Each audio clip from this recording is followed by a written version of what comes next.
বিএনপিতে আপনি আছেন আওয়ামী লীগের চর হিসাবে। এখন আপনি আবার বিএনপি ছেড়ে কিংবা সব কিছু ছেড়ে এসে জামাতে যোগ দিলেন, যে জামাত এখন সবচেয়ে বেশি শক্তিশালী, কিংবা বলা চলে যে বিগত সময় থেকে সবচেয়ে বেশি শক্তিশালী জামাত এখন বর্তমান সময়ে।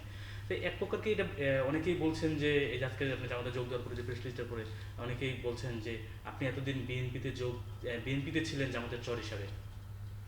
দেখেন, পাছে লোকে কিছু বলে এই বলে তো কাজ বন্ধ করা যাবে না।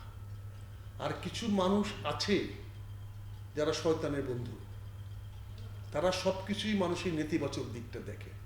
ওই শয়তানদের চিন্তা কথা আমার বিষয় না। ওই শয়তানরা কি বললো, এই জোচ্চোররা বদমাশরা কি বললো, এটা দেখার বিষয় আমার না। আমি কোনটা ভালো মনে করি, কি কাজটা ভালো মনে করি, আমি ম্যাচিউর হয়েছি, আমার বয়স হয়েছে, আমার জ্ঞান বুদ্ধি মেধা আল্লাহর রহমতে আর হচ্ছে কম না যে তার বুদ্ধিতে আমাকে চলতে হবে। তো ওই বাটপাররা চুরেরা কি বললো, এটা আমার কাছে কোনো বিবেচ্য বিষয় নয়।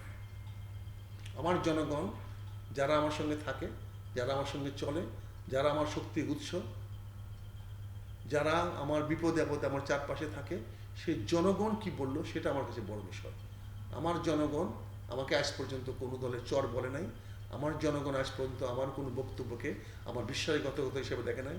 আমার বিএনপির লোকেরা বিশ্বাস করবে নাই। আমি বিশ্বাস করি আমার ক্ষমতা উৎস আল্লাহ। আমি আল্লাহ যখন যেটা মঞ্জুর করবে আমি সেটাই করতে পারবো, এর বাইরে কিছু করতে পারবো না। কাজেই এই কোন চুরেরা কি বলল, বুঝছেন না, অনেক দেখেছি তো এদেশের চোরেরা কখন কি বলে, টাকা পাইলে কে কি বলে, আপনাদের অনেককে দেখার সুযোগ আমার হয়েছে।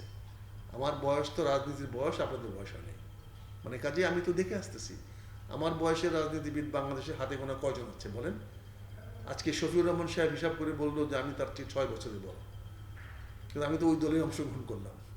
তো কাজে আমাদের তো রাজনীতি করার কিছুটা পক্ষতা হয়েছে, বুঝতে পারছেন না। আমরা এই চ্যানেল আই যখন একটা গুদাম ঘরে বসে চালাইছিলে, তখন আমরা চ্যানেল আই বক্তব্য দিয়েছি, কথা বলেছি, বিনা পয়সা দিনের পর দিন একটা বইয়ের বিনিময়ে কথা বলেছি। কেন কথা বলেছি? চ্যানেল আইকে প্রতিষ্ঠিত করার জন্য। আর চ্যানেল প্রতিষ্ঠিত হয়েছে, অনেক বড় বড় সাংবাদিক হয়েছে, অনেক বড় বড় পিএইচডি করেছে, তাতে কী হয়েছে? আমরা তো আমাদের কাজ, ওনারা তো ওনাদের বিজ্ঞের মতো বলবে, ওই বিজ্ঞদেরকে আমরা হিসাব করি না, কনসিডার করি না, তাদের জন্য রাজনীতিও করি না, তাদের জন্য আমি জম, তাদের জন্য আমি সবসময় জম। এবং তারা জানে যে আমার সামনে তারা কোনো কথা বলে তা মুক্তি পাবে না, আমি তাদের তাৎক্ষণিকভাবে ওখানে ধরব।